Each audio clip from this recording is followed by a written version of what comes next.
Hello friends, welcome to savage point. நான் உங்கள் ஏஸ்கார். So இன்னைக்கு நம்ம ஜுஜுட்சு கைசன் சாப்டர் 263 ஒரு சில லீக்ஸ் கிடச்சிருக்கு. அந்த லீக்ஸ்லாம் என்ன அப்படின்றத இன்னைக்கு நம்ம பார்க்க போகிறோம். நீங்கள் நிறைய பேர் கேட்கலாம், என்ன ப்ரோ லீக்ஸ் தான் வந்திருக்கா, சாப்டர் வரலையா அப்படின்னு சொல்லிட்டு. நம்ம கெகேக்கு உடம்பு சரியில்லை, இதன் காரணமாக பார்த்தீங்கன்னா 2 வாரம் பிரேக் அப்படின்றத சொல்லியிருந்தாங்க. அந்த ஒரு பிரேக் இன்னும் முடியல. அஃபிஷியலி நெக்ஸ்ட் வீக் தான் பார்த்தீங்கன்னா நம்ம சாப்டரே பார்க்க போகிறோம். அதன் காரணமாக இப்போதைக்கு சாப்டருக்கான எந்த விதமான ரா ஸ்கேனிங் லீக்ஸும் கிடைக்கல. அந்த அளவு ரொம்ப கான்ஃபிடென்ஷியலாக வச்சிருக்காங்க. ஸோ இதன் காரணமாக பார்த்தீங்கன்னா ஒரு சில லீக்ஸ் மட்டும் கசிஞ்சிருக்கு. சாப்டர்ல இருக்கக்கூடிய ஒரு சில முக்கியமான போர்ஷன்ஸ் இதுதான் அப்படின்னு சொல்லி சோஷியல் மீடியால ஹெவியா நியூஸ் பாத்தீங்கன்னா ஸ்ப்ரெட் ஆயிட்டு இருக்கு. அந்த லீக்ஸ்லாம் என்ன அப்படின்னு தான் இன்னைக்கு இந்த வீடியோல நம்ம பார்க்க போறோம். அதனால இந்த வீடியோவை ஸ்கிப் பண்ணாம ஃபுல்லா பாருங்க. சரி, வாங்க நம்ம வீடியோக்குள்ள போகலாம்.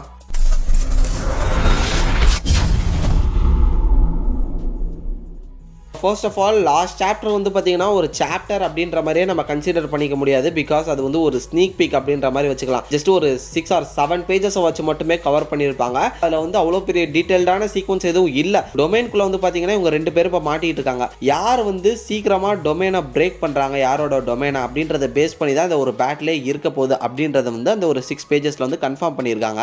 ஸோ இப்போ 2 பேரும் அவங்களோட பீக் பவரை அந்த இடத்துல காட்ட போகிறாங்க. ஜஸ்ட் 99 செகண்ட்ஸ்க்குள்ள யார் அதிகமான பவர்ஸை யூஸ் பண்ண போறாங்க, அதை பேஸ் பண்ணி தான் வின்னிங் இருக்கு அப்படின்ற மாதிரி அந்த ஒரு சாப்டர் முடிஞ்சிருக்கும். இந்த சாப்டருமே பாத்தீங்கன்னா சேம் அந்த பேட்டில் தான் ஸ்டார்ட் ஆக போகுது. பட் இதுல கிடைச்சிருக்கக்கூடிய லீக்ஸ் படி பாத்தீங்கன்னா டொமைன் உடைக்கப்படலாம் அப்படின்ற மாதிரி சொல்றாங்க. பிகாஸ் இப்போ நம்ம சுகுனா அவரோட என்டையர் பவரையும் இறக்கி அந்த டொமைனை உடைக்க போறாரு அப்படின்ற மாதிரி சொல்றாங்க. அந்த டொமைனுக்கு வெளியே இப்போ பேட்டில் இந்த சாப்டர்ல, அதாவது 263ல கண்டினியூ ஆகலாம்னு சொல்றாங்க. இந்த பேட்டில் நம்ம ஆல்ரெடி சொன்ன மாதிரி யூஜி பார்த்தீங்கன்னா நம்ம யூட்டா, அதாவது கோஜோக்கு பார்த்தீங்கன்னா ஹெல்ப் பண்ற விதத்துல பேட்டில் அசஸ் பண்ணலாம் அப்படின்னு சொல்றாங்க. ஒன்லி யூஜி மட்டும் இல்ல, அந்த இடத்துல தோதோவுமே இருக்காரு. அப்படி பார்க்கும்போது டெஃபினட்டா சுகுனா எதிர்த்து 3 பேர் பார்த்தீங்கன்னா சண்டை போடுவாங்க. தென் இதை தாண்டி இப்போ அஃபிஷியலா இல்ல, பட் அன்அஃபிஷியல் சோர்ஸ்ல பார்த்தீங்கன்னா மிகப்பெரிய ஒரு விஷயம் ஒரு லீக்காக கிடைச்சிருக்கு. அது நம்பலாமா நம்பக்கூடாதா அப்படின்னு தெரியல. அந்த லீக் தான் பார்த்தீங்கன்னா இப்போ சோசியல் மீடியாலேயே கதி கலங்க வச்சுக்கிட்டு இருக்கு. அந்த லீக் என்னன்னா, நம்ம ரீகா லாஸ்ட் சாப்டரோட எண்ட்ல பாத்தீங்கன்னா இந்த மாதிரி யூட்டாவோட டெட் பாடி வச்சுட்டு அழுதுகிட்டு இருக்க மாதிரி காமிச்சிருப்பாங்க. இப்போ அது எப்படி கனெக்ட் பண்றாங்கன்னா, நம்ம யூட்டாவோட பாடியை ரீகா டேக் ஓவர் பண்ணிட்டாங்க அப்படின்ற மாதிரி ஒரு விஷயத்தை காட்ட போறாங்க.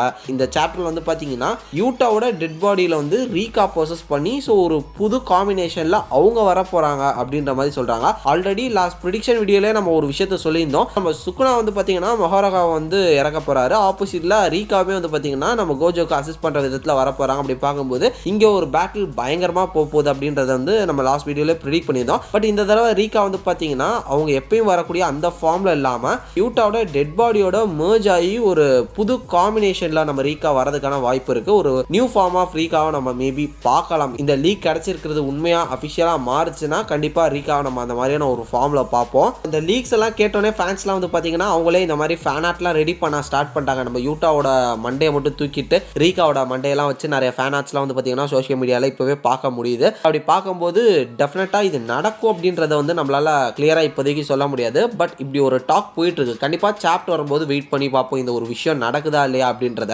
நீங்கள் என்ன கேட்டிங்கன்னா இது நடக்கிறதுக்கான வாய்ப்புகள் இருக்கோ அப்படின்றது தான் எனக்கும் தோணுது. ஏன்னா தேவையே இல்லையே, லாஸ்ட் சாப்டரோட எண்ட்ல எதுக்கு தேவையே இல்லாமல் ரீகா காட்டணும். ரீகா காமிச்சு நமக்குள்ள ஒரு எமோஷனல் டச்சை உருவாக்குறாங்கன்னா அப்போ அந்த கேரக்டர் ஏதோ அடுத்த சாப்டர்ல பண்ண போகுது அப்படின்றத நம்ம எடுத்துக்கலாம். ஏன்னா நம்ம இதுக்கு முன்னாடி ப்ரீவியஸ் சாப்டர்ஸ்லாம் நம்ம பார்த்துருக்கோம். இப்போ கோஜோட ஒரு ஃபிளாஷ்பேக் வருதுன்னா அதில் அவர் பேசக்கூடிய அந்த கேரக்டருக்கு ஏதோ ஒரு புஷ் பார்த்தீங்கன்னா அந்த சாப்டரோட எண்டில் கிடைக்க போகுது அப்படின்றது நம்ம கணிச்சோம்ல. அது மாதிரி பார்த்தீங்கன்னா இப்போ வந்திருக்கக்கூடியது ஒரு 7 சாப்டர் தான். அப்படி பார்க்கும்போது ஆக்சுவல் பேஜஸ் படி பார்த்தீங்கன்னா இது மிட்டு கூட இல்லை, ஸ்டார்டிங் டைம்ல தான் அப்படின்னா ரீகா காமிச்சிருக்காங்க. அப்படி பார்க்கும்போது டெஃபினட்டா ரீகாக்கான ஏதோ ஒரு விஷயத்தை நமக்குள்ள சொல்லி அதுக்கப்புறம் ரீகா பார்த்தீங்கன்னா மாசம் இறங்குற மாதிரியான ஒரு விஷயத்த அவர் மேபி ரெடி பண்ணியிருக்கலாம். பட் இந்த மாதிரியான ஒரு விஷயம் போது பிரேக் விடணுன்ற காரணத்தினால ஒரு சில பேஜஸ் மட்டும் பார்த்தீங்கன்னா முன்னாடி இருக்க பேஜஸ் மட்டும் நமக்கு 262 கொடுத்துட்டு பேலன்ஸ்லாம் அவங்க பார்த்தீங்கன்னா அப்படியே பதுக்கி வச்சிருக்கலாம். ஆல்ரெடி இங்கே பேட்டில் பார்த்தீங்கன்னா இன்ட்ரெஸ்டாக தான் போயிட்டு இருக்கு. ஏன்னா சுகுனாக்கும் இப்போ கோஜோ யூட்டா ஸோ இவங்களுக்குள்ள பார்த்தீங்கன்னா இப்போ ஒரு பேட்டில் இன்னும் போயிட்டு இருக்கு. அப்படி பார்க்கும்போது இதுவே ஆடியன்ஸ்க்கு ஒரு மாதிரி பயங்கர இன்ட்ரெஸ்டிங்காக இருக்கு. இதை தாண்டி இப்போ ரீகாவும் வராங்க, யூஜி தோதோவுமே இருக்காங்க அப்படின்னா அது இன்னும் சூப்பரான ஒரு பேட்டிலாக இருக்கும். ஒன் 1 vs 4 அப்படின்ற மாதிரி இருக்கலாம். இது வந்து எனக்கு தெரிஞ்சு கோஜோ vs சுகுனாவை தான் எனக்கு ஞாபகப்படுத்துது. அந்த பேட்டில் வந்து பார்த்தீங்கன்னா கோஜோ வந்து சிங்கிள் பர்சனாக இருந்தார். அவரை சுற்றி வந்து பார்த்தீங்கன்னா ஷிகிகாமிஸோட நம்ம சுகுனாவே இறங்கி சண்டை போட்டிருப்பாரு. லைக் மொஹராகாவே இறக்கி விட்டு இந்த மாதிரி பேரலாம் வந்து பார்த்தீங்கன்னா சண்டை போட்டிருப்பாரு. அப்போ நம்ம கோஜோ வந்து பார்த்தீங்கன்னா இந்த மாதிரி தான் ஃபேஸ் பண்ணாரு. இப்போ அதே விஷயம் இவருக்கு திருப்பி நடக்கிற மாதிரி எனக்கு தோணுது. நீ எதை விதைத்தையோ அதே அறுவடை செய்வா அப்படின்னு சொல்லுவாங்களோ, அது மாதிரியான கான்செப்ட்ல நம்ம கெகே ட்ரை பண்றாரு போல அப்படின்ற மாதிரி எனக்கு தோணுது. அப்படி பார்க்கும்போது தான் வந்து பார்த்தீங்கன்னா சரி ஓகே அவனுங்க அதிக பேர் இருக்கானுங்க, ரீகாவும் இருக்கு அப்படின்னு சொல்லிட்டு நம்ம மொஹராகா வந்து பார்த்தீங்கன்னா சுகுனா இறக்கி விடுறதுக்கான வாய்ப்பு இருக்கு. ஸோ இதை பற்றி ஆல்ரெடி அந்த வீடியோல டீட்டெயிலாக பேசிக்கோம். நிறைய பேர் சொல்லலாம் எப்படி ப்ரோ மொஹராகா வரும், அதோட வீல் டிஸ்க் வந்து உடஞ்சிருச்சு, நம்ம கோஜோ உடச்சிட்டாரு, அதுக்கப்புறம் அது எப்படி வரும் அப்படின்ற நிறைய கேள்விகள் கேட்கலாம். அதுக்கான ஆன்சர்ஸ்லாம் வந்து பார்த்தீங்கன்னா அந்த வீடியோவில் இருக்கு, மறக்காம செக் பண்ணிட்டு வந்துருங்க. தென் இவங்களை தாண்டி வேற யாராவது முக்கியமான மெயின் கேரக்டர்ஸ் இந்த ஒரு பேட்டில் சேருவாங்களா அப்படின்னு கேட்டிங்கன்னா எனக்கு தெரிஞ்சு இப்போவே கஜ கஜ நிறைய பேர் இருக்காங்க. ஸோ இவங்களுக்குள்ள இருக்க இந்த பேட்டிலே வந்து போகிறதுக்கு எனக்கு தெரிஞ்சு ஒரு 2-3 சாப்டர் ஆயிரும். இதை தாண்டி கெகே வந்து கிட்டத்தட்ட இந்த ஜுஜுட்சு கைசனோட எண்டை நோக்கி போக ஸ்டார்ட் பண்ணிட்டாரு அப்படின்றத வந்து இப்போவே நிறைய பேரால் வந்து பேச ஸ்டார்ட் பண்ணிட்டாங்க. ஸோ அப்படி பார்க்கும்போது கூடி சீக்கிரம் கதை வந்து முடிவை நோக்கி போயிட்டு இருக்கும்போது டென்ஷன் இது மாதிரியான ஒரு சில மெயின் கேரக்டர்ஸ் உள்ள வரதுக்கான வாய்ப்புகள் இருக்கு. வந்தால் நல்லா இருக்கும். ஏன்னா அந்த மாதிரியான ஒரு சில மெயின் கேரக்டர்ஸ்லாம் வந்து பார்த்தீங்கன்னா பருத்தி முட்டை குடோன்லேயே இருக்குது அப்படின்ற மாதிரி சும்மாவே இருக்குது. இந்த மாதிரி பேட்டில்ஸில் இறக்கி விட்டு ஒரு சில ஆர்ஜின்ஸை நமக்கு இனி வரக்கூடிய சாப்டர்ஸில் வந்து சொல்கிறதுக்கான வாய்ப்புகளும் இருக்குது. இப்போ அஃபிஷியலாகவே கன்ஃபார்ம் பண்ணிட்டாங்க கம்மிங் இயர் ஜான் ஆர் ஃபெப்ல வந்து பார்த்தீங்கன்னா season 3 jujutsu kaizen season 3 anime வரப்போகுது அப்படின்றத. அது ஃபுல்லாகவே கல்லிங் கேம்ஸ் தான் வந்து கவர் பண்ண போகிறாங்க. இது அந்த சீசன் 3 எதோட முடியலாம் அப்படின்னு எனக்கு கேட்டிங்கன்னா கண்டிப்பாக கோஜோட டெத்தோட முடிப்பாங்க அப்படின்னு நான் நினைக்கிறேன். அப்படி முடிச்சாங்கன்னா கண்டிப்பாக செம ஹைப்பாக இருக்கும்ல. அதுக்கப்புறம் அதுக்கு அடுத்து சீசன் 4 தான் வந்து பார்த்தீங்கன்னா ஃபைனல் சீசன் அப்படின்ற மாதிரி அவங்க வந்து பிளான் பண்ணுவாங்க.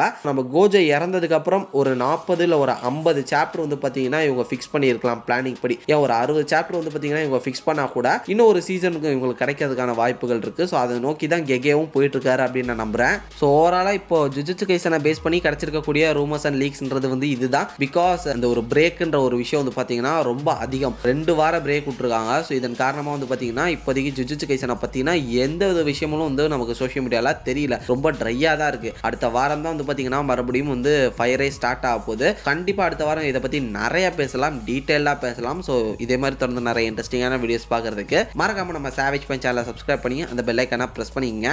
ஓகே ஃப்ரெண்ட்ஸ், அடுத்த ஒரு இன்ட்ரெஸ்டிங்கான வீடியோலாம் நாளைக்கு வந்து மீட் பண்ணுறேன். அது வரையும் tata bye bye, take care from A Square.